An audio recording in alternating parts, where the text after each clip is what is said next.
Jadi dibandingkan misalnya, perdebatan yang umumnya kalau kita dalam dunia debat itu kan bahasanya kayak harm and benefit ya, atau dampak baik dan dampak buruk. Nah, prinsipal argumen itu membicarakan hal di luar dari dampak baik atau dampak buruk, tapi lebih berbicara tentang nilai atau prinsip dari suatu tindakan tersebut, gitu. Nah, lawan dari prinsipal argumen ini adalah practical argumen, sesuatu yang mungkin dari teman-teman ketahuin yang berbicara soal dampak. Tapi untuk tujuan dari seminar kali ini, agar kita bisa lebih memahami prinsipal argumen dengan jauh lebih dalam, kita akan menggunakan istilah utilitarianism nih untuk memahami argumen praktikal. Jadi kayak utilitarianism ini adalah basis berpikir atau basis pemahaman dari practical argumen yang merupakan lawan dari prinsipal argumen itu sendiri. Nah, mungkin untuk teman-teman yang masih belum familiar dengan bahasa utilitarianism ini, intinya adalah utilitarianism ini adalah suatu paham di mana untuk menentukan apakah suatu perbuatan baik atau buruk, itu benar-benar hanya berdasarkan memaksimalkan kebahagiaan atau memaksimalkan pleasure yang dimiliki seseorang dan berupaya bagaimana kebahagiaan tersebut dirasakan kepada sebanyak mungkin orang gitu. Jadi prinsipal argumen adalah lawan dari hal tersebut gitu. Prinsipal argumen melihat di luar konteks kebahagiaan dan konteks quantity dari orang yang merasakan kebahagiaannya. Gitu. Jadi dia di luar berbicara soal sekedar dampak saja atau sekedar memaksimalkan kebahagiaan dan meminimize rasa sakit gitu. Aku harap mungkin definisinya cukup clear ya untuk apa itu prinsipal argumen. Tapi nanti bisa ditanyain lagi kalau teman-teman belum mengerti. Cuman ini akan ada penjelasan dan contoh yang akan membantu. Nah, untuk memahami apa itu prinsipal argumen, ada eksperimen berpikir yang disebut dengan donor organ dilema. Nah, jadi donor organ dilema ini akan membantu teman-teman untuk memahami apa itu prinsipal argumen dan apa itu utilitarianism atau practical argument. Jadi konteksnya adalah, bayangkan seorang dokter yang merawat 5 pasien dengan kondisi kritis di rumah sakit. Semua pasien membutuhkan organ transplantasi untuk bisa bertahan hidup. Sayangnya, nggak ada nih donor sama sekali yang cocok untuk bisa nyelamatin 5 pasien ini. Namun ada satu orang pengemudi taksi yang dirawat di rumah sakit tersebut, dan organnya cocok dengan semua 5 pasien yang membutuhkan organ tersebut. Kalau kita ambil organ yang dimiliki dari pengemudi taksi tersebut, maka si pengemudi taksi ini udah pasti meninggal, udah pasti mati, tapi sebagai gantinya, 5 orang pasien ini akan diselamatkan atau akan dapat melanjutkan hidupnya. Jadi sebagai dokter atau sebagai pihak yang melihat permasalahan ini, mana yang akan kita ambil? Apakah kita akan mengorbankan supir taksi tersebut dengan mengambil 5 organnya demi menyelamatkan 5 orang, atau kita tidak akan melakukan tindakan tersebut sama sekali? Nah, dalam sudut pandang utilitarianism, orang-orang yang memiliki sudut pandang ini atau orang-orang dengan argumen praktikal ini akan berargumen atau beranggapan tidak masalah untuk mengorbankan supir taksi dan menyelamatkan 5 orang. Dengan alasan kebermanfaatannya paling besar. Kebermanfaatan mengorbankan supir taksi tersebut dapat menyelamatkan 5 orang dan hanya ada satu orang yang meninggal dunia. Jadi dalam sudut pandang utilitarianism, it's okay untuk mengorbankan satu orang demi menyelamatkan 5 orang lainnya, karena ada 5 orang yang bahagia dan kuantitinya lebih banyak. Tapi dalam sudut pandang prinsipal argumen atau istilah lainnya itu adalah secara paham deontologi, supir taksi itu nggak boleh untuk dikorbankan nyawanya atau diambil organnya. Karena terlepas bagaimana dampak untuk kelima orang lainnya, hal tersebut tidak penting. Yang penting adalah dalam konteks ini ada hak yang dilanggar. Misalnya bodily autonomy atau consent dari si supir taksi tersebut. Dan hak ini sangat penting, nggak bisa dikorbankan. Simpelnya adalah pandangan deontologi atau pandangan prinsipalnya, kita nggak bisa nih ngorbanin supir taksi walaupun dampaknya bisa menyelamatkan 5 orang, karena itu nantinya melanggar hak, dan hak itu sangat penting bagi si supir taksi. dia nggak setuju, dia nggak konsen terhadap hal tersebut, itu berarti melanggar hak dia, gitu. Jadi itu ya perbedaan antara utilitarianism dan principle dalam memandang permasalahan donor organ dilema tadi. Nah, contoh yang kedua, sebelum aku menjelaskan contoh yang kedua ini, mungkin trigger warning karena contohnya ini ada berhubungan dengan rape. Mungkin harus bijak ya kalau teman-teman ingin menggunakan ini misalnya di perdebatan atau menggunakan ini dalam konteks lain. Yang perlu dipahamin ini hanya sebagai bentuk eksperimen berpikir yang memang digunakan secara ilmiah, bukan dalam konteks yang benar-benar diterapkan.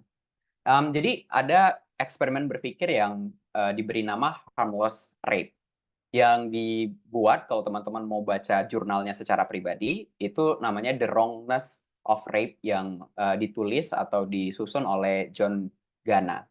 Jadi dia bilang bahwa ada konteks di mana atau ada suatu cerita di mana seorang pria meniduri wanita yang tidak sadarkan diri.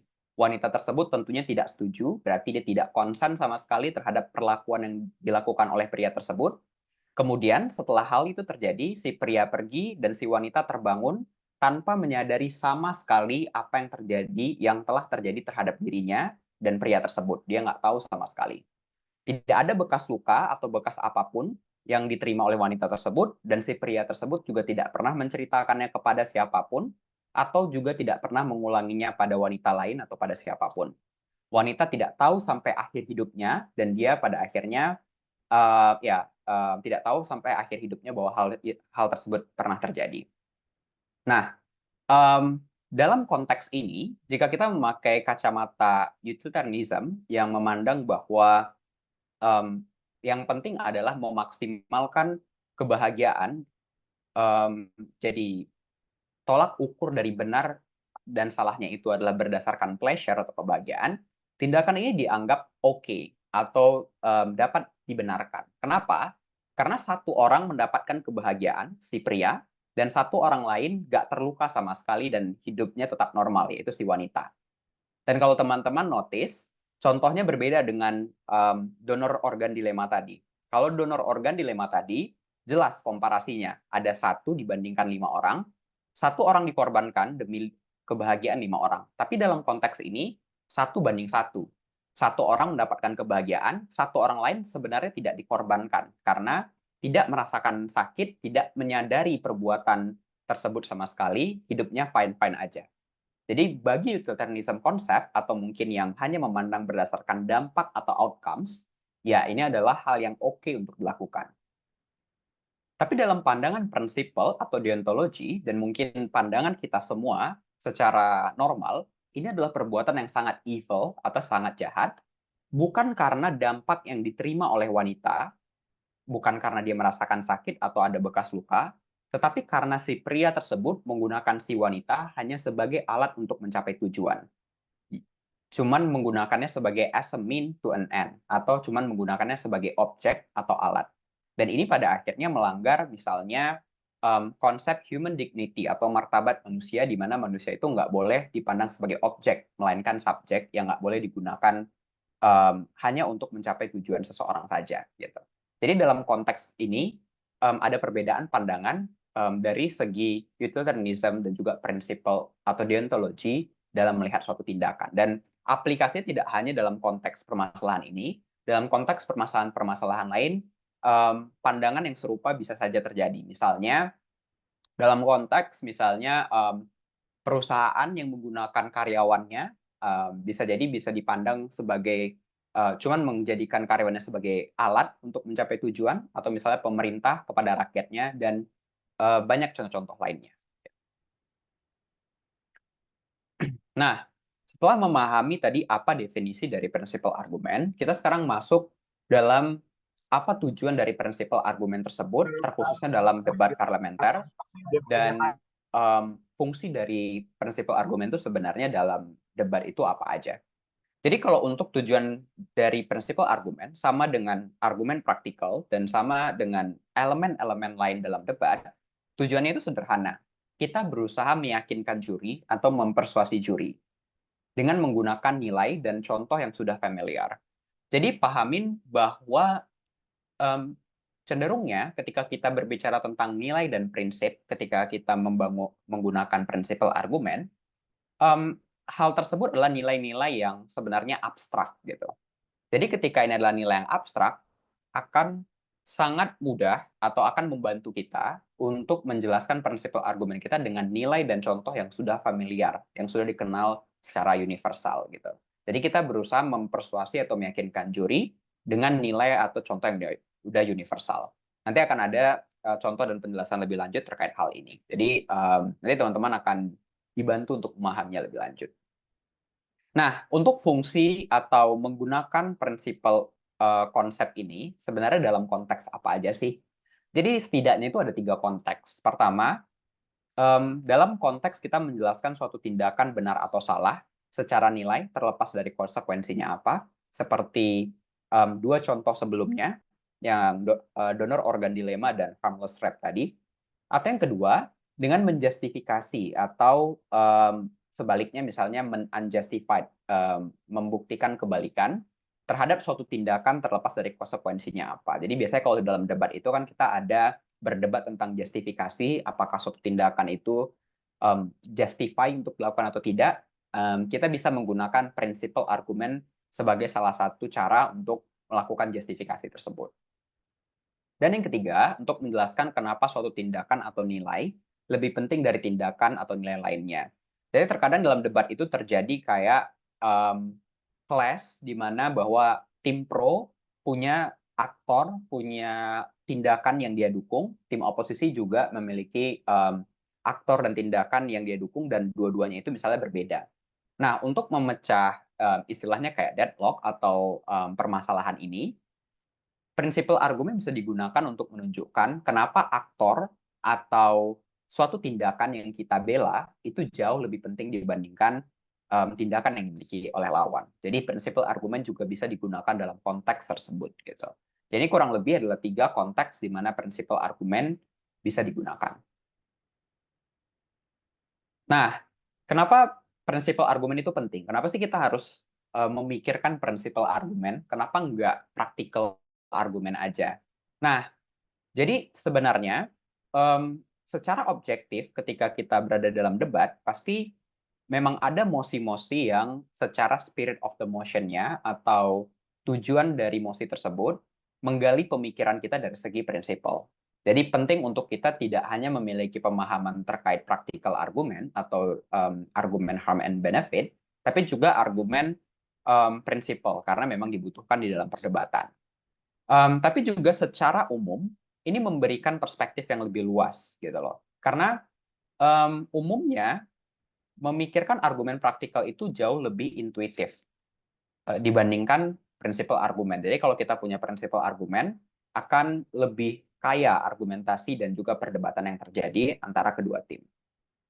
Nah, misalnya contohnya kayak gini, Dewan ini melarang rokok, mosi yang sangat klasik dan aku yakin teman-teman semua udah pernah atau bahkan sering membahas mosi ini. Kalau kita memakai sudut pandang praktikal aja atau memakai sudut pandang dampak saja, argumen yang mungkin kita keluarkan adalah sebagai berikut. Misalnya di tim pro akan berargumentasi, rokok dilarang karena merusak kesehatan banyak orang, sehingga melarang rokok akan memberikan kesehatan yang lebih baik bagi masyarakat. Jadi argumennya langsung, oke, ada dampak baik yang diciptakan dengan pelarangan rokok. Karena rokok tersebut ya memiliki dampak buruk, yaitu adalah merusak kesehatan banyak orang. Atau misalnya di kontra, rokok tidak boleh dilarang karena menyumbangkan pajak besar bagi negara yang bermanfaat bagi banyak orang melalui pembangunan infrastruktur, dan perusahaan rokok juga menyerap banyak lapangan pekerjaan. Gitu. Jadi berbicaranya lebih langsung, oke, ke dampak ada pajak nih, bisa bangun infrastruktur, bisa menyerap lapangan pekerjaan. Itu kalau kita cuma pakai kacamata praktikal. Ini bukan salah ya, tapi ini adalah sudut pandang dari practical argument. Tapi kalau kita memasukkan argumen kedua atau mungkin argumen pertamanya itu adalah prinsipal argumen, kita akan punya penjelasan lain selain praktikal argumen tersebut. Misalnya di pro bisa berargumentasi, pemerintah tidak berhak membatasi pemerintah tidak berhak membatasi individu dalam memilih produk yang akan ia konsumsi karena ini merupakan hak individu dalam memutuskan apa yang masuk dan tidak masuk dalam tubuhnya. Misalnya kayak gitu. Sorry, ini yang pro kontranya kebalik sih. Ini maksudnya yang di atas itu kontranya. Jadi kayak di kontranya bisa berargumen bukan hanya masalah pajak, tetapi bisa berargumen dalam konteks hak individu dalam memutuskan apa yang penting bagi tubuhnya, gitu.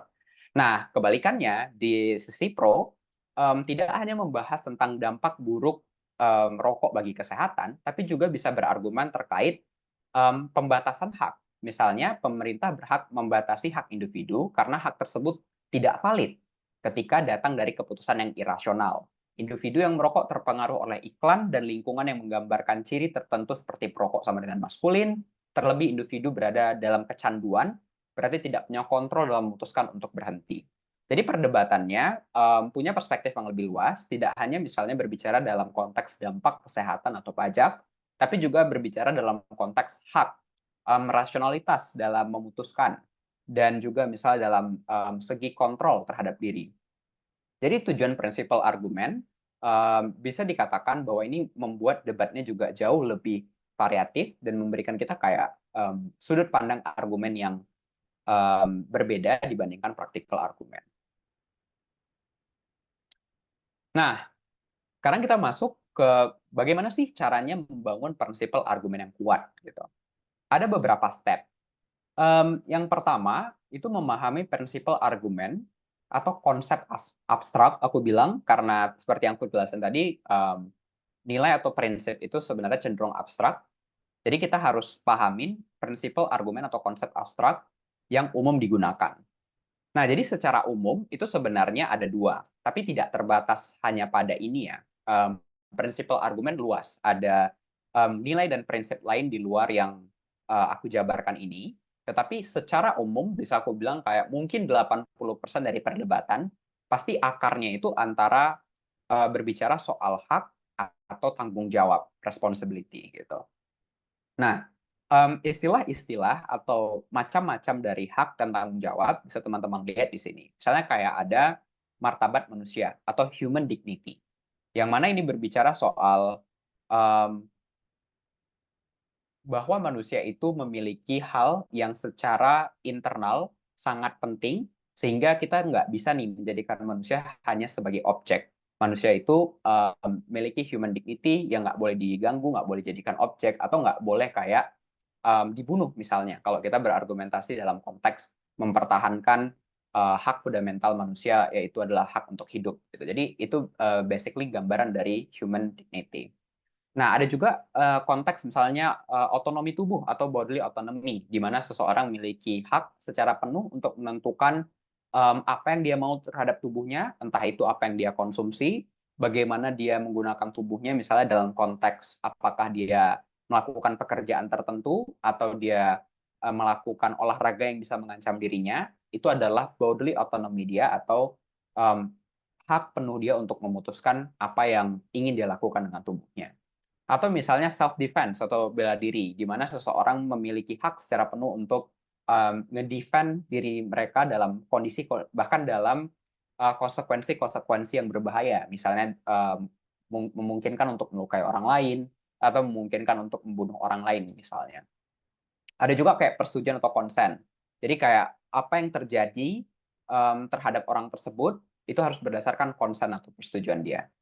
Gitu. Jadi kayak ada beberapa hal macam-macam hak yang bisa teman-teman pelajari lebih mendalam yang aku rasa bisa membantu pas di perdebatan untuk digunakan gitu dari opsi-opsi ini. Di sisi tanggung jawab juga ada, misalnya kayak capability atau kesanggupan di mana seseorang tuh memiliki tanggung jawab ketika dia memiliki kesanggupan untuk melakukan hal tersebut, ketika dia memiliki power. Misalnya dalam konteks pajak, alasan kenapa orang kaya yang harus membayar pajak lebih tinggi, misalnya karena dia memiliki kesanggupan di atas orang-orang yang berpenghasilan menengah ke bawah. Misalnya konteksnya seperti itu. Atau misalnya kayak status kepemimpinan atau leadership, di mana orang yang memimpin cenderung bertanggung jawab atas konsekuensi yang terjadi, entah itu terhadap bawahannya atau terhadap dirinya dibandingkan bawahannya sendiri. Misalnya dalam konteks orang tua yang leading anaknya atau yang memimpin anaknya, jadi apabila ada konsekuensi yang terjadi terhadap anaknya, orang tua yang harus bertanggung jawab. Atau dalam konteks lain misalnya kayak pemerintah dengan rakyat, perusahaan dengan pegawai, dan lain sebagainya. Jadi kayak tanggung jawab berdasarkan status kepemimpinan. Atau juga ada yang paling sederhana ya, itu adalah committed atau melakukan sesuatu. Seseorang bertanggung jawab apabila dia orang yang melakukan hal tersebut dibandingkan orang yang tidak melakukannya, misalnya begitu.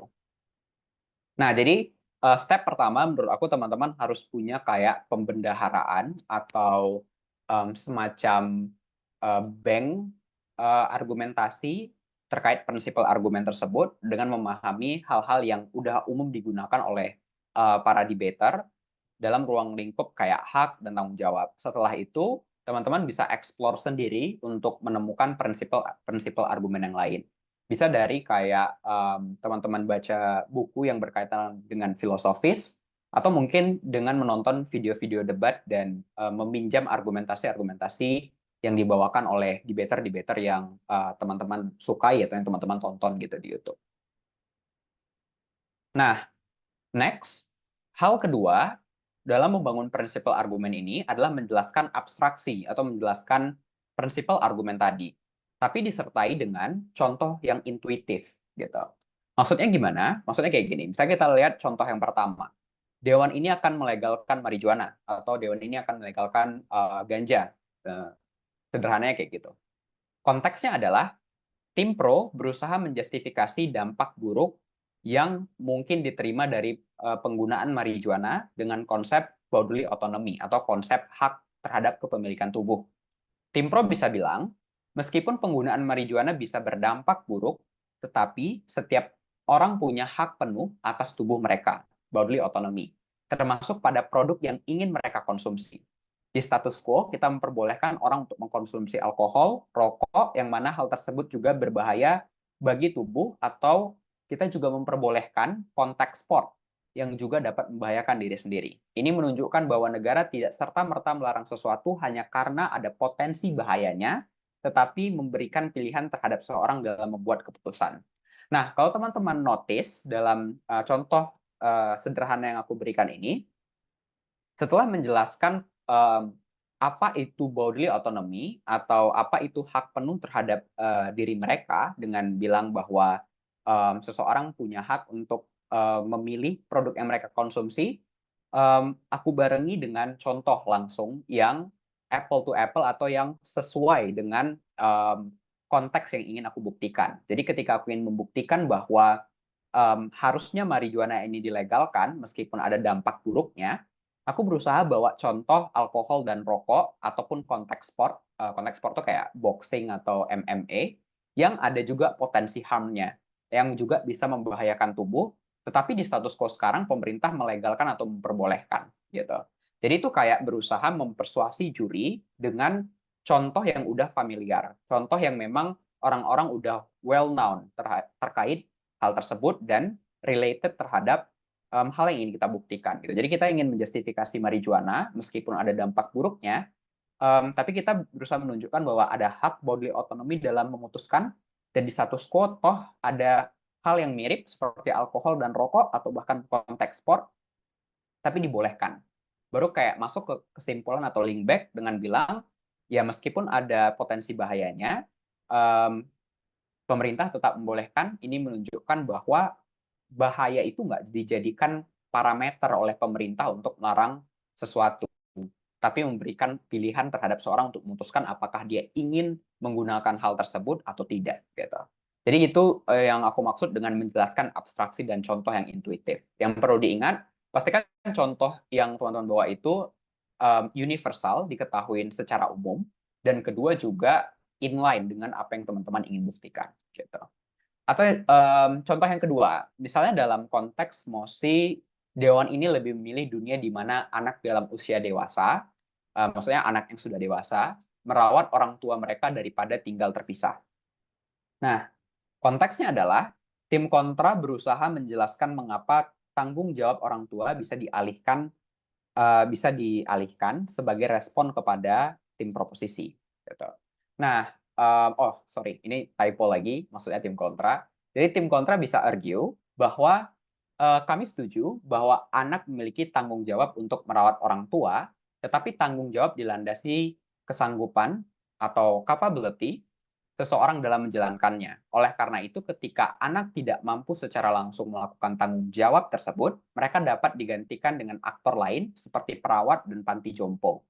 Hal ini selaras dengan bagaimana banyak orang tua yang menggunakan jasa babysitter atau penitipan anak ketika mereka sibuk bekerja. Oleh karena itu, tanggung jawab bukanlah hal yang melekat pada individu, namun dapat dipindah tangankan. Jadi dalam konteks ini sama, kayak kita berusaha nunjukin bahwa tanggung jawab tersebut dilandasi dengan capability atau kesanggupan, dan kita berusaha menjelaskan bahwa dalam konteks ini si anak tersebut tidak memiliki capability tersebut. Misalnya dengan dia sibuk kerja atau dia memiliki juga keluarga yang harus dia urus selain orang tuanya, dan kita menjelaskan bahwa ini bisa dipindah tangankan ke orang yang lebih memiliki kapasitas, misalnya kayak perawat dan panti jompo. Nah, setelah abstraksi tersebut dijelaskan, baru kita masuk ke contoh yang inline dengan menjelaskan bahwa sebagai komparasinya, orang tua itu juga sebenarnya tidak benar-benar mengurus anaknya secara langsung di status quo sekarang. Banyak orang tua yang juga memiliki pekerjaan yang sibuk, sehingga akhirnya dia menitipkan anaknya itu kayak ke babysitter, atau juga misalnya kayak ke penitipan, atau mungkin bisa ditambahin contoh kayak ke neneknya atau kakeknya gitu. Nah, tujuannya adalah untuk mempersuasi juri bahwa hal ini tuh benar. Abstraksi ini benar bahwa ketika seseorang tidak memiliki kapabilitas, dia bisa memindahkan tanggung jawab tersebut, dan tanggung jawab tersebut pada akhirnya um, juga inline dengan apa yang dilakukan orang tua terhadap si anak tersebut gitu, dengan contoh yang similar. Nah, jadi itu contoh bagaimana kita menjelaskan abstraksi dan dibarengi dengan contoh yang intuitif.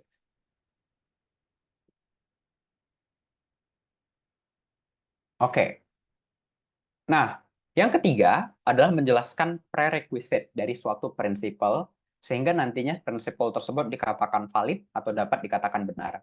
Nah, dalam konteks ini, yang mungkin aku mau garis bawahi, mungkin tidak selalu ya, argumen prinsipal tersebut membutuhkan prerequisite. Prerequisite itu sederhananya kayak landasan atau kayak mungkin tolak ukur. Nah, mmm, tergantung konteksnya, apakah dalam perdebatan atau dalam situasi ketika kita membawakan argumen prinsipal tersebut, bisa jadi dibutuhkan prerequisite tertentu, tapi bisa jadi enggak. Atau bisa jadi ada prinsipal yang membutuhkan prerequisite, tapi bisa jadi ada prinsipal argumen yang nggak membutuhkan prerequisite. Namun, untuk mengidentifikasi mana argumen yang membutuhkan prerequisite atau enggak, menurut aku sih nggak ada cara instan ya untuk mengidentifikasinya. Aku rasa itu benar-benar berdasarkan kayak konteks perdebatan yang terjadi, bagaimana respon lawan, dan juga berdasarkan intuisi. Jadi kayak berdasarkan pengalaman teman-teman juga. Cuman yang bisa aku sarankan, upayakan aja untuk memberikan prerequisite atau tolak ukur dalam setiap penjelasan prinsipal argumen teman-teman. Dikarenakan ya kalau seandainya itu ternyata memang nggak diperlukan, worst case-nya teman-teman ngabisin waktu, tapi nggak ada penalti kan sama sekali. Cuma kalau misalnya itu dibutuhkan, kita jadi untung. Kayak argumen kita bisa jadi berjalan, dan bisa, dan jadi nggak di-neglect oleh jurinya gitu. Jadi upayakan aja untuk masukkan prerequisite, sembari teman-teman berusaha untuk meningkatkan intuisinya apakah suatu argumen butuh prerequisite atau enggak gitu. Nah, dalam konteks ini, aku membawakan contoh yang membutuhkan prerequisite. Misalnya dalam contoh, dewan ini akan memberlakukan tes bagi para pemilih dalam pemilu. Jadi kayak yang mau memilih dalam pemilu itu ada tes tertulisnya dulu atau tes yang berhubungan dengan pemilu tersebut. Apabila orang yang ikut tes tersebut gagal, berarti dia nggak bisa memilih gitu. Nah, konteksnya adalah tim pro ingin menjelaskan prinsipal mengapa hak politik bagi yang tidak lulus nilai minimum tes dapat dikorbankan.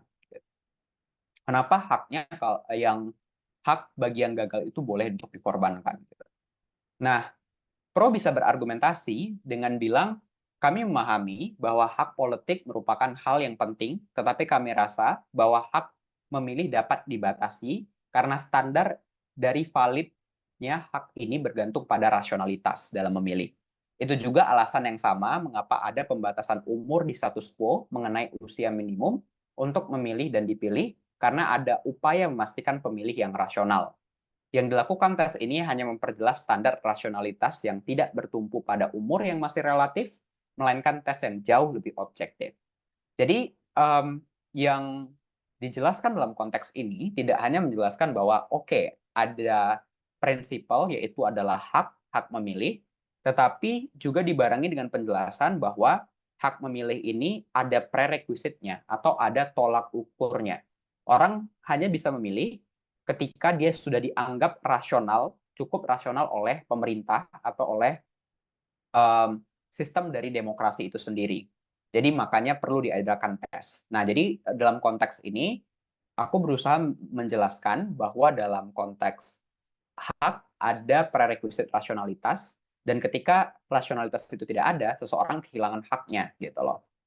Ketika dia tidak berhasil menyelesaikan tes ini. Nah, baru aku barengi juga dengan contoh yang intuitif atau contoh yang selaras dengan konteks yang ingin aku buktikan dengan menjelaskan, toh di status quo sekarang kita juga tidak membolehkan semua orang untuk memilih. Kita membatasinya berdasarkan umur, karena kita punya anggapan bahwa yang di bawah umur tersebut tidak rasional. Berarti sebenarnya tes ini sejalan aja dengan upaya yang udah terjadi di status quo. Jadi kurang lebih kayak gitu. Yang dimaksud prerequisite. Nah, di contoh yang kedua, misalnya di mosi dewan ini akan tidak menghukum kejahatan kecil yang didasarkan alasan ekonomi. Konteksnya adalah tim pro ingin menjustifikasi penilaian terhadap kejahatan berdasarkan latar belakang dan niat pelaku. Jadi tim pro berusaha menjustifikasi kalau orang melakukan kejahatan kecil dan itu alasan ekonomi, kenapa itu nggak apa-apa untuk tidak dihukum. Nah, tim pro bisa berargumen bahwa setuju ada korban yang dirugikan dalam aksi kriminal, namun latar belakang pelaku serta niat yang dimiliki juga merupakan tolak ukur dalam penilaian hukum. Pelaku melakukan pencurian atas dasar keterpaksaan karena lapar dan tidak memiliki opsi lain karena berasal dari kalangan bawah. Sehingga ini menunjukkan bahwa tidak ada niatan jahat atau evil intention kepada korban. Di status quo, hukum memiliki perbedaan hukuman berdasarkan niatan seperti pembunuhan berencana dan tidak memiliki lama hukuman yang berbeda meski sama-sama menghilangkan nyawa gitu. Jadi kayak ada kejahatan yang berdasarkan niat atau direncanakan dan ada kejahatan yang tidak dan hukumannya itu berbeda gitu lah. Sebagai contoh intuitif atau yang sejalan dengan apa yang ingin kita buktikan. Jadi dalam konteks ini juga menjelaskan bahwa prerequisite dari bagaimana kita menghukum seseorang itu berdasarkan evil intention dan juga berdasarkan bagaimana latar belakang korban tersebut. Ini juga dibuktikan dengan pembunuhan berencana dan tidak berencana memiliki lama hukuman yang berbeda, meski konteksnya sama-sama menghilangkan nyawa gitu loh. Jadi kayak kita berusaha menunjukkan meski ini sama-sama mencuri, tetapi ketika ini dilakukan oleh orang yang dengan landasan ekonomi, seharusnya ada perbedaan perlakuan. Jadi juga nggak masalah sebenarnya untuk orang ini tidak diberikan hukuman dalam konteks ini. Gitu. Jadi kayak kita menjelaskan prerequisite dari kenapa seseorang bisa dihukum. Nah, itu adalah 3 step secara umum bagaimana kita membangun prinsipal argumen. Selanjutnya, bagaimana sih caranya kita merespon argumen prinsipal? Nah, sebelum kita masuk tentang bagaimana cara merespon argumen prinsipal, ada kesalahan yang terkadang dilakukan dalam respon argumen prinsipal, yaitu adalah cenderungnya kita merespon argumen prinsipal itu dengan argumen praktikal, dengan menunjukkan keburukan dari argumen prinsipal tersebut. Nah, hal ini tuh kurang tepat karena prinsipal argumen itu seperti yang aku jelasin tadi, dapat berdiri terlepas outcome-nya apa. Misalnya dalam contoh donor organ dilema tadi. Memang sih dampaknya menyelamatkan 5 orang, tetapi ada hak yang diambil dari si supir taksi. Jadi kalau kita ingin membantah hal tersebut dengan serta-merta bilang bahwa ada 5 orang yang diuntungkan, hanya mengatakan itu saja bahwa ada lebih banyak quantity, ada lebih banyak kebahagiaan, responnya jadi kurang tepat. Karena prinsipal argumen tersebut memang tidak berdasarkan outcome-nya, tidak berdasarkan dampaknya. Jadi, merespon prinsipal argumen sebisa mungkin hindari dengan practical argument atau respon outcomes. Contohnya, misalnya dalam mosi, dewan ini mendukung perisai manusia atau human shield dalam konflik bersenjata. Maksudnya itu kayak, biasanya kalau dalam, negara-negara yang berperang, itu ada menggunakan masyarakat sipil sebagai tawanan, supaya tidak diserang oleh pihak musuh atau pihak militer lawan, gitu. Nah, jadi, konteks tim oposisi ingin merespon tentang human dignity dari tim pro. Jadi kayak tim pro menjelaskan, manusia itu nggak boleh dijadikan alat, dalam kondisi apapun, tidak boleh dijadikan, human shield atau tawanan. Mmm, ya karena ada human dignity atau ada martabat manusianya gitu. Nah, tim oposisi merespon dengan, meskipun seseorang digunakan sebagai perisai atau tawanan, namun ini berdampak baik pada proses militer yang lebih efisien. Nah, respon ini aku rasa agak kurang tepat. Mmm, eee, Respon ini mungkin bisa jadi argumen sendiri untuk menjelaskan terkait efektivitas dari penggunaan human shield, tapi kalau untuk dijadikan respon menjatuhkan argumen prinsipal terkait human dignity atau martabat manusia, aku rasa kurang tepat. Karena, human dignity yang dijelaskan tim pro sudah, mengatakan bahwa dalam kondisi apapun, kita nggak boleh menjadikan manusia sebagai alat, dan menjelaskan misalnya dengan lebih panjang bahwa yang terpenting adalah bagaimana kita menjaga masyarakat sipil, bukan memenangkan perang, misalnya kayak gitu. Nah, jadi kayak respon ini agak kurang kuat gitu. Jadi coba hindari, respon praktikal terhadap argumen prinsipal. Nah, lalu bagaimana kita merespon prinsipal argumen yang benar? Ada beberapa opsi. Opsi pertama itu, mmm, dengan menunjukkan bahwa prinsipal tidak berlaku pada konteks perdebatan yang sedang terjadi. Yang kedua, dengan menyetujui prinsipal yang dibawakan. Dan yang ketiga, dengan membawakan prinsipal tandingan. Nah, kita masuk satu persatu. Pertama, menunjukkan bahwa prinsipal tidak berlaku pada konteks perdebatan. Maksudnya gimana? Misalnya contoh, dewan ini percaya bahwa tim olahraga seharusnya dimiliki oleh pemerintah lokal dibandingkan privat. Jadi, seharusnya tim olahraga itu dikontrol atau dikelola oleh pemerintah lokal, mungkin kayak provinsi atau kabupaten, dibandingkan oleh pihak, private gitu, pihak swasta. Nah, konteksnya Pro menjelaskan prinsipal pentingnya representatif dari orang lokal pada tim olahraga. Jadi kayak tim pro itu berargumen kalau ini nanti dikelola oleh pemerintah lokal, representasi dari orang-orang lokal itu akan jauh lebih banyak dibandingkan kalau ini dikontrol oleh swasta atau privat. Argumennya misalnya seperti itu. Nah, tim kontra bisa bilang, oke, kami setuju secara umum representatif itu memang penting. Prinsipal representatif itu memang penting. Tetapi tidak pada konteks ini atau tidak pada konteks perdebatan kita soal tim olahraga. Karena berbeda dengan partai politik atau lembaga pemerintahan yang mana interest dari masyarakat umum adalah mewakili suara, di tim olahraga interest-nya adalah interest penggemar, yaitu ingin tim favoritnya menang. Sehingga representatif bukan prinsipal yang berlaku pada konteks ini. Jadi kita kayak menjelaskan, oke, prinsipalnya memang bagus untuk dalam konteks umum, misalnya partai politik atau lembaga pemerintahan, butuh representasi di pemerintahan atau di partai politik, tetapi kalau dalam konteks olahraga, yang penting itu bukan representatif, tetapi misalnya keinginan penggemar, dan keinginan penggemar itu adalah untuk misalnya memenangkan atau untuk melihat tim kesayangannya itu bermain dengan baik. Jadi prinsipal representatif tersebut tidak berlaku dalam konteks ini gitu. Jadi opsi pertama yang bisa kita gunakan untuk merespon prinsipal argumen adalah membuktikan bahwa prinsipalnya tidak sesuai dengan konteks perdebatan gitu. Dan ini mungkin jadi note juga untuk kita ketika membawakan prinsipal argumen untuk berhati-hati apakah prinsipal yang kita bawakan sesuai dengan konteks perdebatan atau tidak. Karena terkadang prinsipal argumen yang kita bawakan mungkin terdengar bagus, tetapi bisa jadi salah konteks mosi dan mudah untuk dibantah lawan.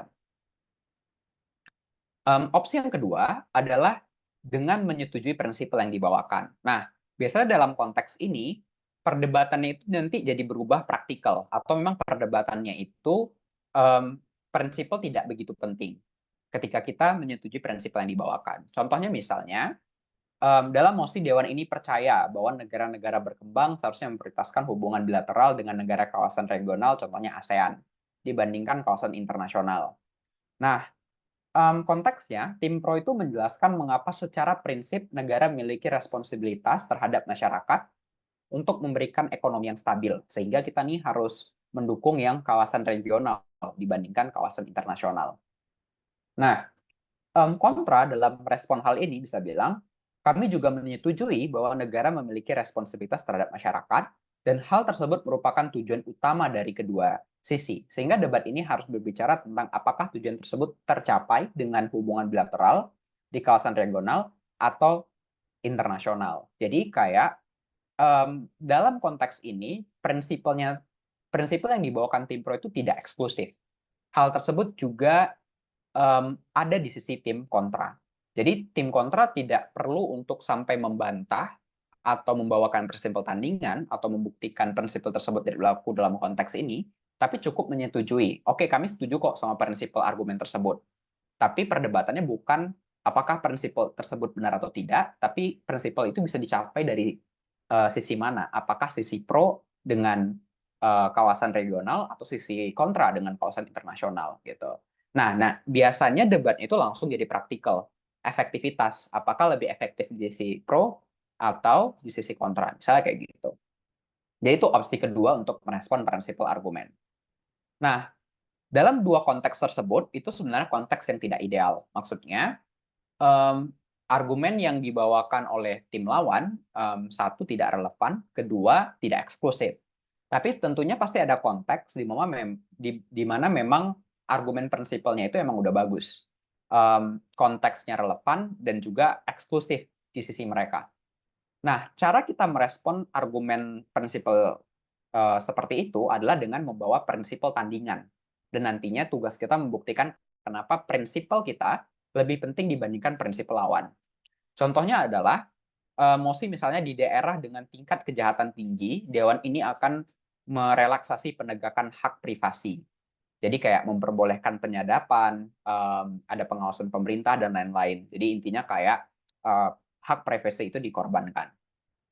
Nah, tim kontra menjelaskan betapa pentingnya prinsip privacy bagi masyarakat. Jadi kalau di kontra kan berarti mendefend privacy dengan menjelaskan bahwa bahwa privacy itu sangat-sangatlah penting. Nah, pro bisa bilang bahwa hak privasi memang penting dan kami setuju akan hal itu, tetapi ada hal yang lebih penting dibandingkan hak privasi, yaitu adalah hak untuk bertahan hidup atau hak untuk hidup. Hak ini lebih penting karena merupakan hak fundamental dari manusia, dan tanpa hak hidup maka tidak akan ada hak lainnya, termasuk hak privasi itu sendiri. Jadi dalam konteks ini kita berusaha nge-framing bahwa di sisi kita juga ada prinsipal yang penting, bahkan jauh lebih penting, yaitu adalah hak untuk hidup yang merupakan hak fundamental, di mana dalam konteks di daerah dengan tingkat kejahatan yang tinggi, ada kemungkinan mengancam kehidupan seseorang. Jadi, hak ini harus dilindungi terlebih dahulu dibandingkan hak privasi. Oleh karena itu, tidak masalah untuk mengorbankan hak privasi, karena tanpa hak hidup, maka hak privasi ini nggak bakalan ada anyway. Karena ini merupakan hak paling mendasar dari manusia, misalnya kayak gitu. Nah, jadi dalam konteks ini, teman-teman langsung kayak mencari prinsip tandingan apa untuk membantah dan menunjukkan kenapa prinsip argumen teman-teman itu jauh lebih bagus, begitu. Oke, itu saja untuk presentasinya. Aku rasa bahwa akan jauh lebih menarik jika kita memiliki sesi tanya jawab. Tapi mungkin sebelumnya aku balikkan dulu ke panitia.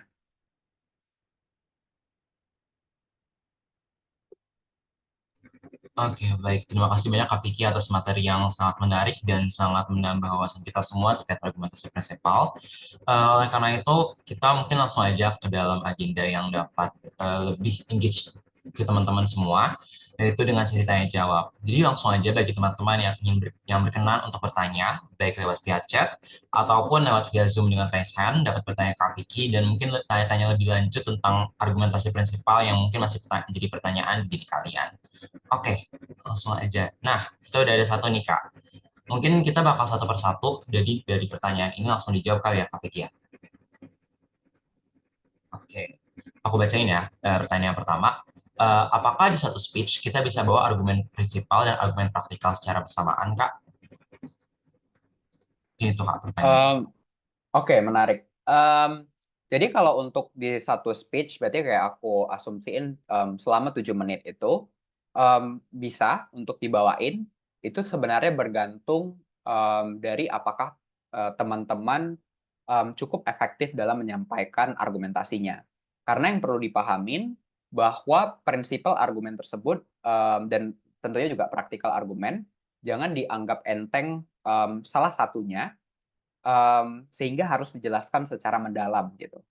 Nah, apabila teman-teman memang rasa bahwa mampu untuk menjelaskan secara proper kedua argumen tersebut, prinsipal dan praktikal, maka jawabannya ya boleh aja, bisa aja. Tapi kalau teman-teman rasanya um, karena ada misalnya kayak sebagai first speaker, ada setup, kita juga harus ngejelasin problemnya secara rinci, baru tiba-tiba masuk ke prinsipal argumen, dan kayaknya kalau pakai praktikal argumen, prinsipal argumennya jadi kayak dikit doang dijelasin. Aku sarankan lebih baik mungkin praktikal argumennya bisa dibagi kayak ke second speaker-nya atau ke whip-nya gitu. Ya, ke second speaker-nya. Tapi kalau teman-teman rasanya mampu dan bisa, itu boleh. Tapi ada satu tesis sih yang bilang bahwa ini dari Ashish Kumar, salah satu debater, world debater, yang jelasin bahwa minimal untuk menjelaskan prinsipal argumen yang baik itu kurang lebih menghabiskan waktu 3 menit gitu. Jadi kalau di bawah 3 menit, argumen prinsipalnya kurang dapat. Karena memang prinsipal argumen itu tujuannya mempersuasi juri dengan nilai dan prinsip. Jadi memang akan menghabiskan waktu gitu. Jadi mungkin itu bisa dijadikan pertimbangannya gitu. Oke, terima kasih banyak Kak Vicky dan terima kasih juga untuk Rasya Muhammad Fattah atas pertanyaannya. Semoga terjawab ya. Oke, kita langsung ke pertanyaan kedua Kak. Izin bertanya Kak, bagaimana cara agar identitas yang kita bawa di argumentasi prinsipal dapat dikatakan solid sebagai identitas yang kuat? Oke, gimana cara agar identitas yang terbawa? Sebenarnya untuk menjelaskan prinsipal argumen yang kuat dan solid itu sangat bergantung dengan clarity ya atau kejelasan. Karena aku rasa dalam prinsipal argumen itu kan bukan sesuatu hal yang bisa diukur secara jelas. Misalnya kalau praktikal argumen itu kan basisnya adalah dampak baik dan dampak buruk yang benar-benar terlihat. Jadi gampang gitu untuk menjelasinnya. Misalnya kayak dalam mosi Dewan ini barang merokok, bisa kita bilang dengan jelas, rokok berdampak buruk bagi kesehatan, jadi ini harus dilarang dan lain sebagainya gitu kan. Tapi kan kalau prinsip argumen itu lebih kayak berbicara soal hak, rasionalitas dan pilihan. Jadi yang paling penting untuk diutamain adalah clarity atau kejelasan. Nah, clarity atau kejelasan itu didukung dengan menurut aku contoh-contoh yang intuitif tadi gitu loh. Jadi upayakan juga untuk memahami kira-kira contoh yang selaras dengan apa yang ingin kita jelaskan. Misalnya kayak dalam konteks Dewan ini ingin melegalkan marijuana tadi, menjelaskan kayak ada rokok atau alkohol yang juga boleh di status quo sekarang walaupun berdampak buruk bagi kesehatan gitu. Jadi kayak contoh itu ngebantu banget sih. Tapi yang kedua juga menurut aku pahamin secara mendalam terkait makna dari hak ataupun kewajiban dan juga mungkin nilai-nilai dan prinsip lainnya karena dengan ada penjelasan yang mungkin bisa dibilang kayak filosofis dari hak tersebut, apa itu hak dan apa itu kewajiban, dan turunan-turunannya itu juga akan ngebantu sih untuk menjelaskan argumennya. Jadi kayak untuk supaya lebih solid dan kuat itu sangat bergantung dengan penjelasan abstraksi yang bagus dan juga contoh intuitif yang dibawakan. Gitu. Oke, Makasih Kak, berarti harus mempertimbangkan pemberian abstraksi yang bagus dan juga intuitif ya teman-teman. Oke, aku lanjut ke pertanyaan lainnya. Saya izin bertanya Kak, bagaimana cara kita menimbang prinsipal lawan dan prinsipal kita agar dapat menunjukkan prinsipal kita lebih penting? Nah, menarik pertanyaannya, bagaimana kita menjelaskan prinsipal kita lebih penting? Em, Salah satu caranya sebenarnya adalah dengan membuktikan, ya ada banyak cara dan caranya mungkin tidak selalu baku ya, dalam artian bisa jadi dalam konteks perdebatan A akan berbeda dengan perdebatan B, dan juga mungkin akan berbeda kalau kita berbicara hak dengan kewajiban atau dengan prinsip em, evil intention misalnya dengan yang lainnya. Jadi bakalan beda-beda sebenarnya. Jadi kayak nggak ada satu trik khusus untuk em, membantu kita untuk menjelaskan kenapa punya kita lebih penting dari yang lain. Cuman yang bisa aku bilang untuk sekarang adalah kita bisa menggunakan konsep hierarki dalam hak. Misalnya kalau dalam konteks hak tadi, misalnya dalam contoh tadi itu kan aku ngejelasin terkait, ada hak privacy dan juga ada hak hidup. Kita bisa gunakan trik kayak, oke, hak hidup itu lebih penting loh, karena dia itu lebih hierarkinya jauh lebih tinggi. Kalau kita tuh pertama kali sebagai manusia, kita tuh punya hak hidup dulu. Kita belum punya hak privacy karena manusia itu belum punya identitas, manusia itu belum punya kepribadian, yang manusia punya adalah hidup dia sendiri. Makanya yang paling penting adalah mendefend atau melindungi hak hidupnya dibandingkan hak privasinya. Misalnya dengan cara kayak gitu. Jadi yang aku bisa bilang adalah salah satu caranya adalah dengan mengidentifikasi sebenarnya secara hierarki prinsipal mana yang lebih tinggi, prinsipal kita atau prinsipal mereka. Ya tentunya kalau kita ingin membuktikan, coba cari penjelasan mengapa prinsipal kita itu hierarkinya jauh lebih tinggi dibandingkan prinsipal lawan kita, gitu. Um, atau yang kedua bisa juga dengan menjelaskan kenapa prinsipal kita itu bagi aktor tertentu atau aktor ini, gitu kan, itu jauh lebih penting dengan sudut pandang aktor tersebut. Misalnya bagaimana aktor tersebut dibesarkan. Kalau kita mau berbicara antara um, kebijakan antara memilih memilih kebijakan yang ditentukan oleh orang tua atau anak, kita bisa jelasin nih, oh aktor yang paling penting untuk dilindungi dalam perdebatan ini adalah orang tua misalnya atau anak karena alasan apa gitu. Jadi itu bergantung bagaimana kita melihat aktornya, menjelaskan aktor mana yang lebih penting untuk dilindungi dan bagaimana sih latar belakang dari aktor tersebut itu juga bisa digunakan. Jadi caranya cukup bervariasi tergantung perdebatan dan tergantung posisinya. Mungkin secara sederhana tipsnya bisa seperti itu ya, gitu. Terima kasih Kak. Berarti pada intinya ada prioritas ya hierarki haknya tadi ya teman-teman. Lanjut ke pertanyaan selanjutnya. eh izin bertanya Kak, kalau tadi kan Kak Vicky menjelaskan kurang pas ke misalnya kita merespon suatu argumen prinsipal dengan argumentasi praktikal. Tapi kalau misalnya sebaliknya itu gimana Kak? Jadi suatu argumentasi praktikal kita respon dengan argumentasi prinsipal. Kalau aku sih bilang secara umum juga sebaiknya argumen praktikal direspon juga dengan argumen praktikal. Dalam artian, apabila misalnya lawan kita berbicara soal efisiensi, ya akan jauh lebih engage kalau kita menjelaskan kenapa itu tidak efisien, gitu. Atau kalau misalnya lawan kita ngejelasin soal dampak buruk, kita bisa ngejelasin bahwa dampak buruk itu nggak terjadi, atau ada dampak baik yang lebih besar. Itu akan jauh lebih bagus untuk merespon. Tetapi juga ada konteks di mana kita bisa memframing debatnya. Jadi prinsipal argumen atau praktikal argumen itu bukan digunakan untuk secara langsung head to head atau berlawanan, tapi justru kayak kita nge-framing debatnya itu harus lebih ke prinsipal dibandingkan ke praktikal. Nah, baru kita jelasin praktikal mereka itu tidak begitu penting, tapi prinsipalnya yang penting. Jadi kayak kita tidak secara.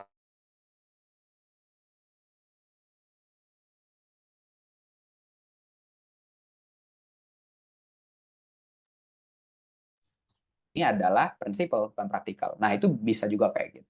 Tapi secara umum yang bisa aku bilang akan jauh lebih baik untuk menjelaskan merespon praktikal dengan praktikal gitu. Oke, baik, makasih Kak Vicky. Kita lanjut lagi. Tadi ada sedikit pertanyaan tentang ini Kak. Jika misal goals dari debatnya itu adalah menyelesaikan problematik di status quo seefektif dan seefisien mungkin dalam konteks manfaat dan konsekuen, apakah prinsipal itu pada akhirnya masih harus dibawa atau seberapa pentingkah pada akhirnya prinsipal itu Kak? Terima kasih. Oke, kalau memang konteks mosinya itu kayak secara langsung highlight efisien dan efektivitas gitu dari perdebatannya, em, tidak serta-merta prinsipal jadi tidak penting. Jadi kayak di setiap mosi atau perdebatan itu selalu ada kemungkinan untuk prinsipal argumen itu dibawakan gitu. Ya, dan juga praktikal argumen untuk dibawakan. Tergantung bagaimana kita menjelaskan argumentasinya.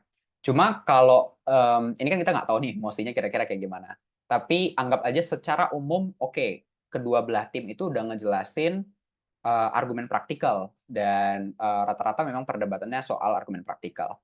Nah, argumen prinsipal itu bisa berguna dalam konteks ketiga yang udah aku jelasin tadi, yaitu menjelaskan kenapa suatu tindakan atau nilai lebih penting dari tindakan atau nilai lainnya. Jadi prinsipal argumennya itu juga bisa berguna. Misalnya kayak kita udah dalam konteks pro-nya bagus banget ngegambarin efisiensi dan benefit-nya, dan juga begitu dengan tim kontra dalam membantah dan meresponnya. Jadi kayak udah benar-benar tight. Salah satu upaya untuk memenangkan perdebatan tersebut bisa saja dengan membawakan prinsipal. Jadi kayak kita bisa masukkan sebagai salah satu penjelasan bahwa solusi ini tidak hanya penting, tetapi juga tidak hanya efisien, tetapi juga secara prinsipal penting gitu. Jadi kayak kita ngasih penjelasan yang lebih unik atau yang lebih berbeda gitu untuk membuktikan kenapa solusi kita itu jauh lebih penting daripada solusi lawan. Nah, itu biasanya bakal kayak memecah clash-nya dalam konteks yang memang kedua timnya itu udah sama-sama kuat. Jadi prinsipal argumen itu bisa dibawakan juga dalam konteks untuk membuktikan praktikal kita lebih penting dibandingkan praktikal lawan. Karena pasti ada kayak nilai atau prinsip yang tertanam di praktikal tersebut gitu loh. Nah, gitu sih untuk membawakan prinsipal argumen meskipun di mosi yang kelihatannya sangat full praktikal. Itu jadi tetap penting ya untuk membawakan diupayakan prinsipal argumennya. Tapi tentu pasti ada juga debat yang memang kedua belah tim udah bicara praktikal aja, ya itu juga ngelihat debatnya lagi sih berjalannya seperti apa. Begitu kurang lebih. Oke, makasih Kak. Kita lanjut lagi. Ini ada dua pertanyaan, tapi karena mirip aku jadiin satu ya Kak. Dari Kak Art sama Kak Zefan Bani. Permisi Kak, saya izin bertanya bagaimana struktur yang komplit dalam satu argumentasi prinsipal yang lengkap, atau dan juga bagaimana cara atau tipsnya kita membuat argumentasi prinsipal, dan misalnya dalam skenario terburuknya kita nggak terlalu paham sama musinya. Makasih Kak. Oke, sebenarnya agak susah sih kalau misalnya nggak terlalu paham soal emosinya. Karena menurut aku yang paling utama sebenarnya kalau kita bicara secara lebih umum di luar argumentasi itu adalah punya pemahaman yang baik dulu terhadap mosi, baru kita bisa membuat setup yang bagus dan argumen yang bagus.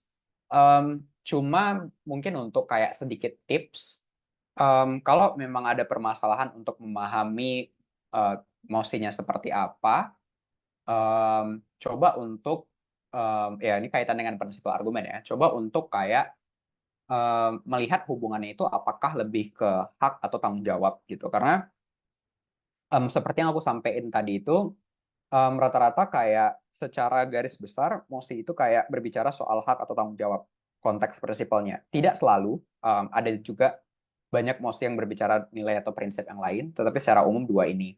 Jadi mungkin coba diidentifikasi aja walaupun tidak terlalu memahami perdebatannya seperti apa, tapi yang sebenarnya bisa dibawain itu dari ranah hak atau tanggung jawab ya untuk mendukung argumen kita gitu.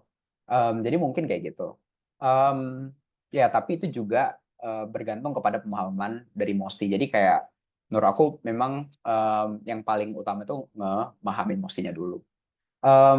Kalau struktur yang solid sebenarnya kayak yang udah aku sampaikan tadi, kalau untuk kayak struktur AREL-nya, mungkin kalau teman-teman yang udah ada belajar AREL, Assertion, Reasoning, Evidence, dan Link Back, itu bisa juga dipakai dalam konteks ini. Yang penting adalah boleh pakai AREL atau boleh pakai struktur lain yang teman-teman nyaman. Misalnya juga ada yang pakai even if struktur, jadi kayak positive case, even if, baru komparatif, itu juga boleh, atau pilihan lainnya. Yang penting adalah dari prinsipal argumen tersebut sebenarnya bukan strukturnya, tapi lebih ke kontennya itu seperti apa. Nah, konten prinsipal argumen yang baik itu punya abstraksi yang dijelaskan dengan cukup, punya contoh yang intuitif, dan punya prerequisite terhadap prinsipal tersebut gitu. Jadi lebih ke isi kontennya yang harus memenuhi hal-hal ini dibandingkan strukturnya kalau di prinsipal argumen gitu ya. Semoga menjawab.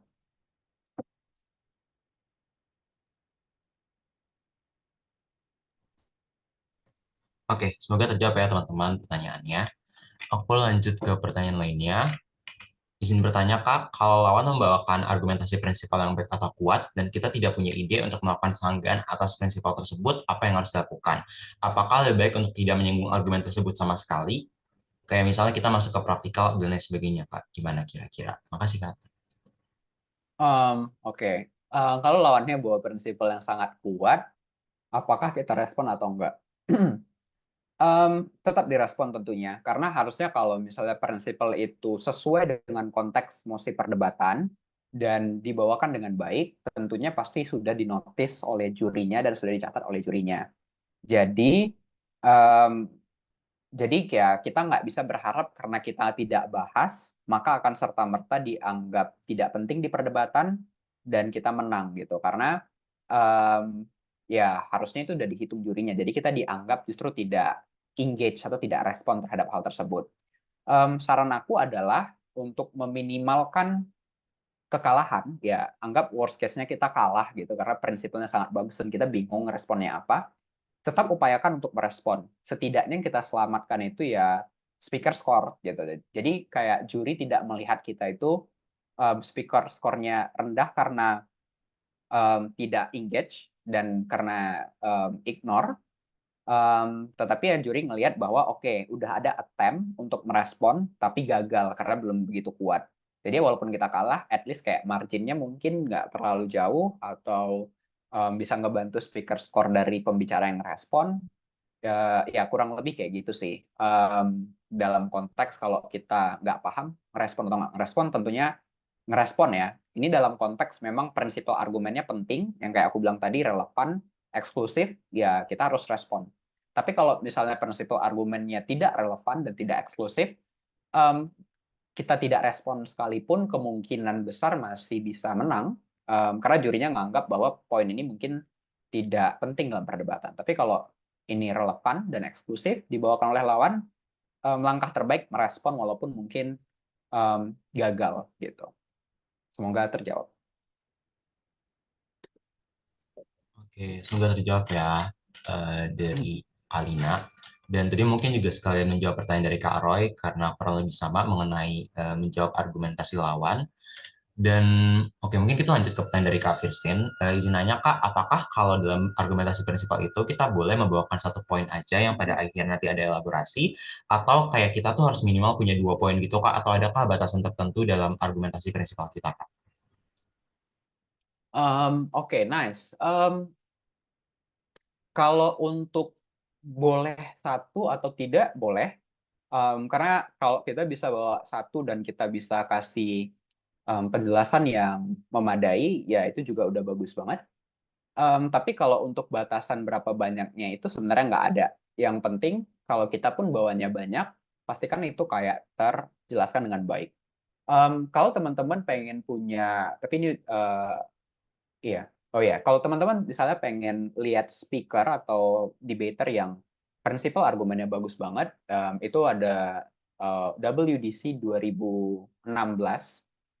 Itu namanya Boso. Dia itu yang jadi first speaker waktu di situ dan juga jadi champion.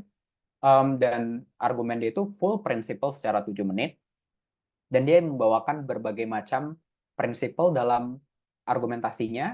Jadi teman-teman bisa lihat di situ bahwa dia membawakan beberapa prinsipal sekaligus untuk membuktikan satu hal saja, dan juga setiap prinsipalnya itu dijelaskan dengan memadai gitu loh, dengan contoh-contoh yang cukup. Jadi berkaca dari salah satu speech terbaik di dunia yang pernah ada terkait prinsipal argumen, aku bisa bilang bahwa nggak ada batasannya, tapi yang paling penting itu kayak apakah kita bisa menjelaskannya dengan baik. Kalau ternyata teman-teman hanya kepikiran satu, seperti contoh-contoh yang aku bawain rata-rata satu, it's okay. Yang penting kayak terpenuhi contoh yang intuitif dan juga prerequisite-nya. Begitu. Oke, makasih Kak. Aku izin menjawab pertanyaan, membacakan pertanyaan dari Kak Regar lagi. Izin bertanya Kak, saat kita merespon suatu prinsipal lawan dengan menyetujuinya, apakah itu lebih baik menggunakan teknik even if, ataukah ada teknik khusus lainnya untuk lebih menjawab prinsipal lawan yang kita menyetujui gitu Kak? Makasih Kak. Oke, um, kalau aku pribadi sih ngerasa bahwa tidak semua argumen atau tidak semua respon mengharuskan ada even if ya. Jadi even if itu hanya digunakan kalau kita merespon argumen yang benar-benar kuat dan benar-benar eksklusif dari lawan. Kalau memang argumen tersebut kalian rasa tidak eksklusif dan tujuan kalian hanya istilahnya itu kayak menetralisir atau membuktikan bahwa prinsipal atau argumen tersebut juga berlaku dalam posisi kita atau dalam sisi kita, menurut aku nggak usah pakai even if. Justru kalau pakai even if agak terasa kontradiksi atau jadi kayak bingung nyari even if-nya apa gitu kan. Karena kita kan udah menyetujui hal tersebut.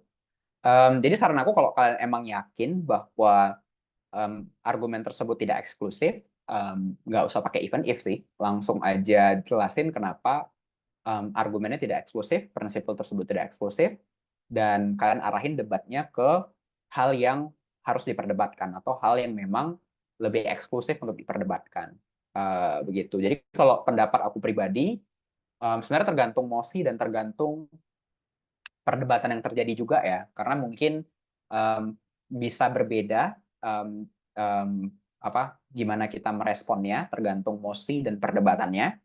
Tapi secara umum atau sesuai dengan contoh yang aku kasih tadi, setidaknya aku rasa nggak perlu pakai even if begitu. Cuman ya lihat-lihat juga debatnya. Cuma secara umum pendapat aku pribadi nggak perlu pakai even if. Begitu. Semoga jelas.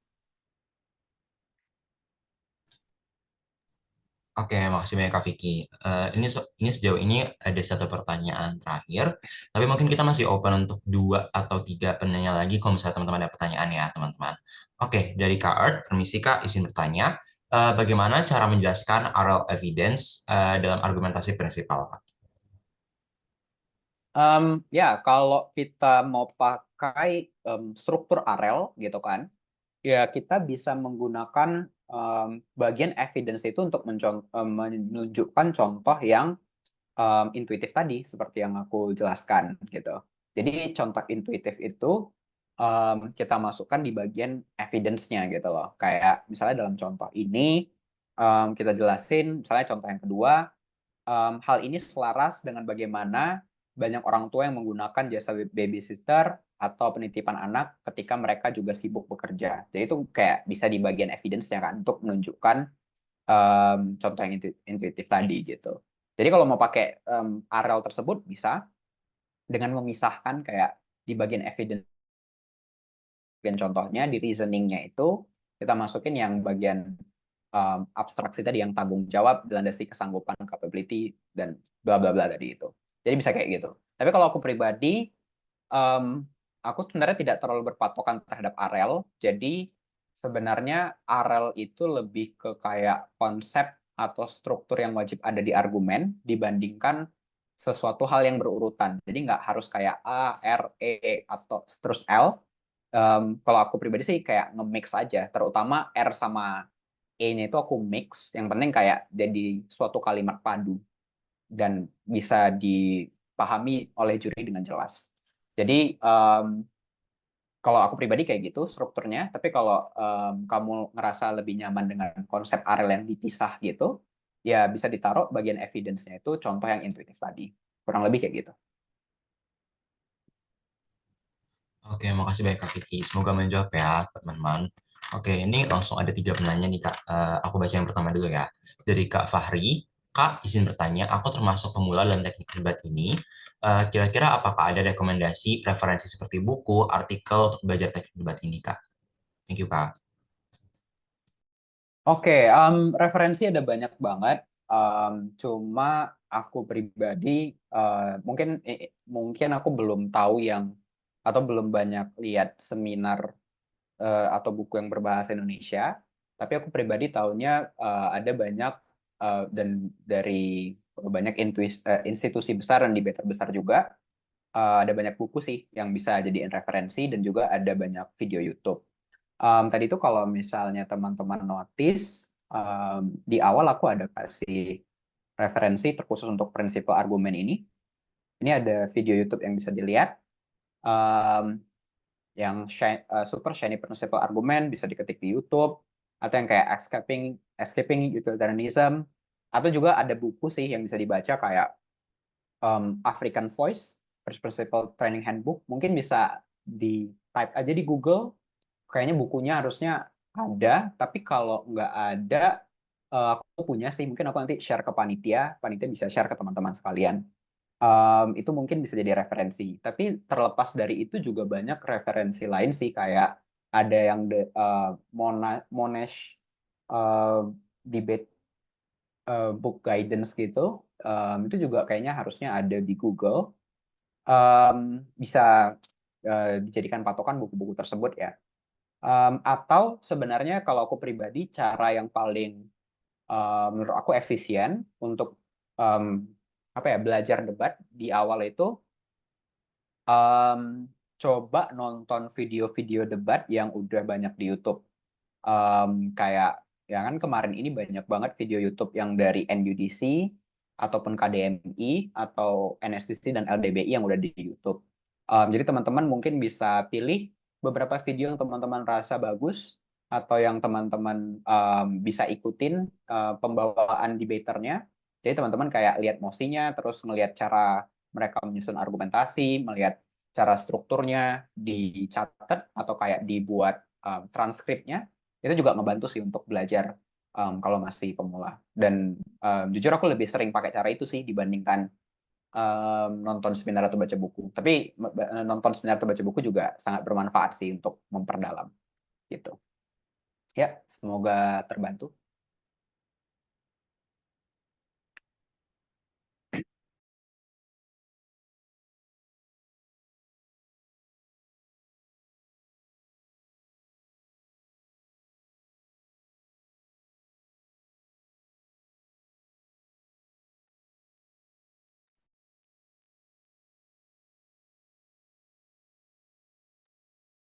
Lutfi gimana? Udah Maaf habis? Kak, ada sedikit terkendala.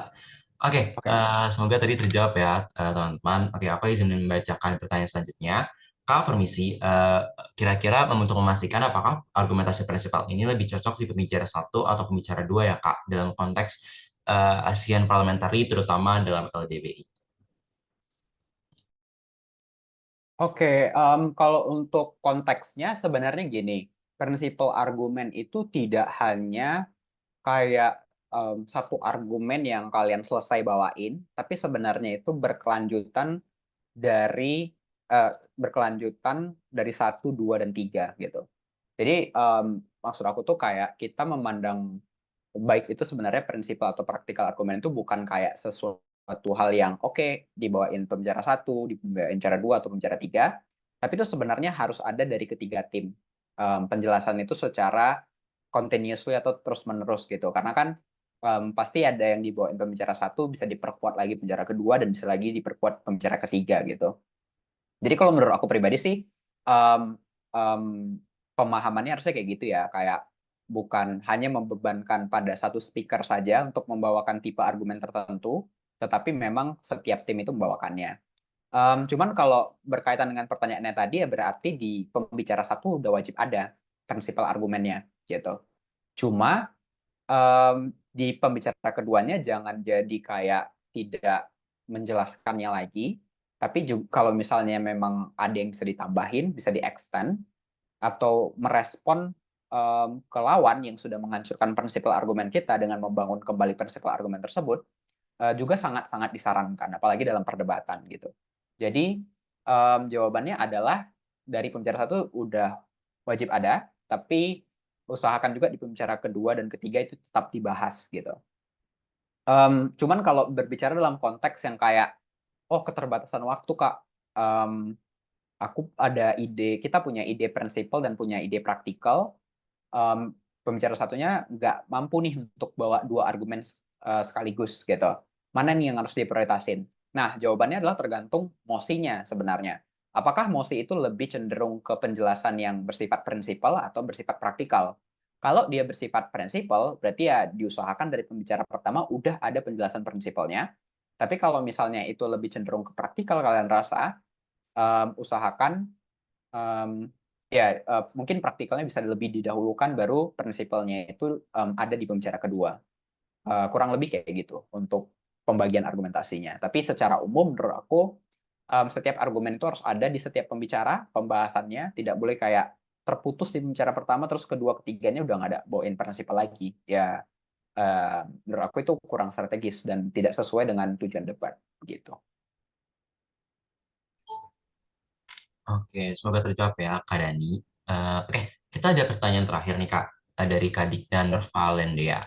Kak, izin bertanya, bagaimana caranya menggunakan argumen prinsipal kita secara baik tanpa terjebak dengan kesalahan berpikir atau logical fallacy untuk memulai membangun argumen kita sendiri, Kak?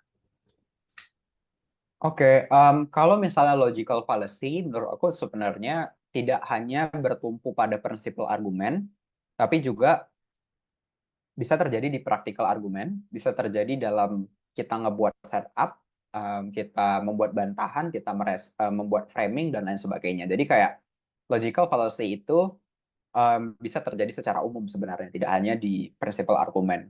Nah, mungkin kalau saran dari aku juga jadi secara umum ya, gimana kita menghindari logical fallacy.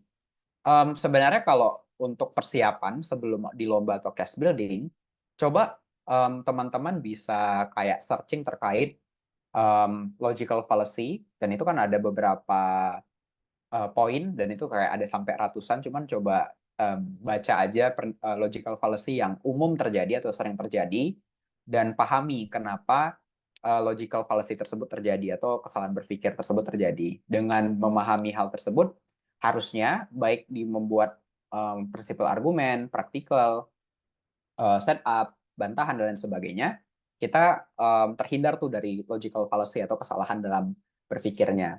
Jadi mungkin yang tips pertamanya adalah memahami logical fallacy sendiri itu apa, dan secara umum logical fallacy yang sering terjadi itu bagaimana gitu. Yang kedua, kalau dalam konteks debatnya atau kayak kita udah dalam konteks case building, untuk minimalisirnya adalah coba tukar pikiran dengan teman. Jadi kayak kan kalau misalnya Asian Parliamentary itu ada 30 menit, atau even kayak British Parliamentary yang 15 menit juga sebenarnya cukup-cukup aja untuk kita menguji apakah argumentasi kita itu udah masuk akal atau belum. Dengan cara harus ada teman kita itu yang kayak pakai perspektif tim oposisinya. Jadi ketika kita udah punya argumentasi, kita lihat apakah em, ya teman kita itu berusaha untuk kayak ngebantah atau ngasih sudut pandang lain. Kayaknya argumennya bisa salah deh, atau kayaknya tim lawan bisa merespon dengan hal ini deh gitu. Itu kayaknya ngebantu untuk mencegah kita dari logical fallacy atau kayak mungkin penjelasan-penjelasan yang masih kurang gitu. Jadi saran dari aku kayak gitu sih, kayak pahamin logical fallacy-nya, dan mungkin pas case building coba sediain waktu mungkin kayak di 10 menit terakhir atau di pertengahan, di mana teammate kita itu berposisi sebagai lawan dalam upaya untuk kayak ngelihat argumen kita ini mudah dibantah atau enggak sih gitu, atau kira-kira receh atau enggak. Ya kurang lebih kayak gitu sih untuk mengecek apakah Itu logical fallacy atau enggak? Semoga membantu. Oke, terima kasih banyak Kak Vicky atas jawabannya. Dan semoga juga terjawab ya kepada Kak Dikna. Oke, teman-teman, pertanyaan tadi menutup sesi tanya jawab kita hari ini. Terima kasih banyak atas antusiasme teman-teman semua dan juga jawaban-jawaban dari Kak Vicky yang insya Allah dan pastinya menambah wawasan teman-teman terkait argumentasi prinsipal. Namun kalau misalnya nih Kak, kira-kira masih ada teman-teman yang pengen tanya-tanya lagi lebih lanjut, mungkin baru kepikiran dan lain sebagainya, kira-kira bisa kontak kemana ya Kak? Oke, kalau misalnya teman-teman ada pertanyaan lebih lanjut, sebenarnya boleh ntar ditanyain di grup aja yang udah ada. Ntar kalau aku sempat, dan pertanyaannya bisa aku jawab, nanti aku jawab di grup. Atau kalau teman-teman misalnya pengen personal nanyainnya, mungkin aku nggak bisa share nomor WhatsApp karena kayaknya terlalu banyak orang. Tapi mungkin bisa dari Instagram aja sih, kayak um, di Instagram aku @vicky_ilham, mungkin bisa di DM aja. Nanti kalau nggak berhalangan aku bakal balas. Gitu. Oke, makasih banyak Kak. Jadi untuk teman-teman yang mau tanya lebih lanjut, bisa langsung aja nanti chat di grup, ataupun bisa hubungi lewat DM Kak Vicky di @vicky_ilham ya teman-teman. Oke, mungkin sebelum kita ke sesi terakhir, aku mempersilakan untuk Kak Vicky apabila ada closing statement ataupun hal penutup yang ingin disampaikan setelah berjalannya webinar hari ini. Oke, mungkin yang pertama terima kasih untuk Debat Nusantara yang udah mengundang aku ke webinar kali ini, yang udah mempercayakan aku ke menjadi pembicara pertama untuk membuka dari agenda awal dari Debat Nusantara ini. Terima kasih. Dan aku juga berharap semoga Debat Nusantara bisa selanjutnya berjaya dan juga bisa memberikan kontribusi yang positif untuk para pendebat. Yang kedua juga terima kasih bagi teman-teman yang udah hadir. Semoga ilmunya bermanfaat. Dan semoga kita juga bisa bertemu lagi di lain kesempatan. Terakhir mungkin prinsipal argumen atau debat itu sendiri sedikit complicated. Akan ada hal-hal yang sulit atau hal-hal yang berbeda dengan norma umum yang kita percayai. Tapi aku percaya kalau kita terus belajar, kita giat untuk latihan dan juga menambah wawasan, pasti bisa dilalui. Jadi tetap semangat untuk teman-teman semua yang mungkin masih struggle dalam berdebat gitu. Oke, makasih banyak Kak Vicky atas closing statement-nya. Dan itu akan menutup sesi tanya jawab ataupun webinar kita hari ini. Namun sebelum itu kita ada sesi dokumentasi terlebih dahulu Kak bersama teman-teman yang lain. Dan juga dihimbau bagi teman-teman semua setelah sesi dokumentasi agar tidak live terlebih dahulu ya. Karena akan ada hal yang ingin disampaikan dari kami dari tim Debat Nusantara. Oke, mungkin sebelum kita dokumentasi boleh nih sama-sama kita on cam dulu teman-teman biar bisa melihat wajah-wajah yang sudah antusias banget dari tadi mengikuti webinar hari ini dan sebagai bentuk dokumentasi kita juga. Oke, operator boleh dipersiapkan nanti berarti aku yang hitung ya. Oke, mana nih wajah-wajah yang lainnya teman-teman?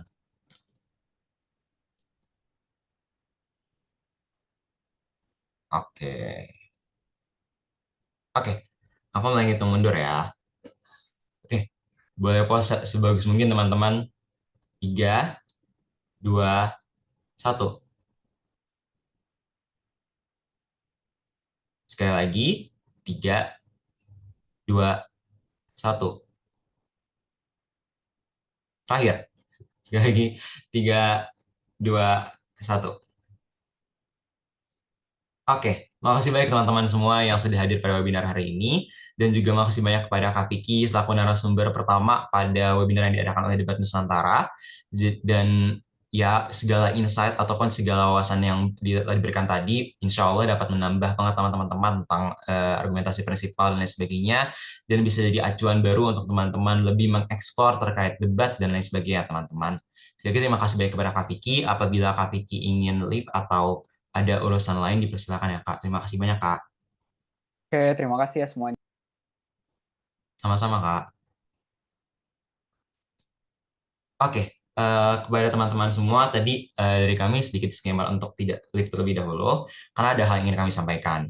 Jadi teman-teman yang sudah ikut serta dalam webinar hari ini, kami ingin menginformasikan bahwa kami Debat Nusantara sedang membuka kompetisi Debat Nusantara yang dimana ini merupakan kompetisi dengan berformat British Parliamentary atau 2 orang pada satu timnya yang akan diadakan pada 13 sampai 14 April dengan biaya registrasi sebesar Rp280.000 dan akan dilaksanakan full secara online via daring atau Zoom dengan sistem terbuka. Jadi teman-teman bisa bersama dengan yang tidak satu instansi ataupun mungkin tanpa terpantau secara umur, karena kita tidak membatasi dalam hal umur ataupun instansi ya teman-teman.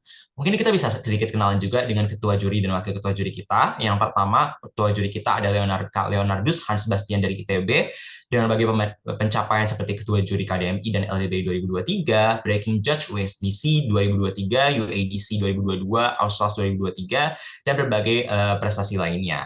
Juga wakil ketua juri kita ada Kak Tere Thierry Timothy A dari UGM dengan berbagai pencapaian seperti CA ACC UGM 2023, BTS 1.0 2023, dan Prior LDB Emerge 2022, juga di CA IFED 2024. Jadi juri-juri yang akan kita hadirkan nanti adalah juri yang kredibel dan akan sangat disayangkan kalau misalnya teman-teman tidak memanfaatkan kesempatan ini untuk lebih mengeksplor tentang dunia debat, apalagi tadi sudah mendengar lebih banyak tentang bagaimana argumentasi prinsipal, dan pastinya akan menjadi suatu percobaan juga untuk teman-teman lebih explore tentang bagaimana kompetisi dalam debat terjadi. Mungkin sedikit tentang bagaimana timeline ataupun misalnya masa pelaksanaan ini. Yang pertama kita ada masa registrasi yang telah terbuka dari kemarin 13 Februari sampai nanti 3 April 2024 dengan takliman ataupun technical meeting pada tanggal 6 April 2024 dan kompetisi yang akan dilakukan selama 2 hari, pada hari pertama 13 April untuk babak penyisihan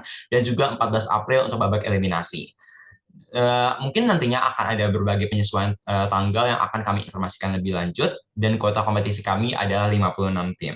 Jadi aku ngajak banget nih teman-teman semua untuk ayo sama-sama daftar dan ikut serta dalam kegiatan yang kami laksanakan, lomba debat yang kami laksanakan, karena akan ada banyak juri-juri terkredibel dan juga tersertifikasi yang akan kami undang, dan kalian bisa dapat banyak insight, banyak pengalaman secara praktik langsung dari debat yang udah kalian pelajarin sebelumnya, yang tadi ataupun sebelum-sebelumnya. Gitu teman-teman. Mungkin aku open sedikit pertanyaan dulu nih bagi teman-teman, kira-kira adakah yang ingin ditanyakan terkait kompetisi debat Nusantara? Gimana teman-teman? Oke, oke. Kalaupun misalnya nggak ada, kalau nanti kalian tertarik dan ingin bertanya lebih lanjut, bisa langsung hubungi Debat Nusantara, ataupun kontak person kita di bawah, ke Avi, bisa banget langsung ditanyakan ya. Dan itu ada link untuk registrasi kita di s.id/kompetisi debat Nusantara DN24. Itu teman-teman. Jadi ditunggu ya kehadiran dan partisipasinya. Oke, dengan segala rangkaian webinar hari ini, aku berterima kasih banyak pada semua teman-teman yang sudah hadir, ikut memeriahkan, bahkan sudah ikut meramaikan kolom chat dengan berbagai pertanyaan yang sangat menarik, sangat menambah wawasan.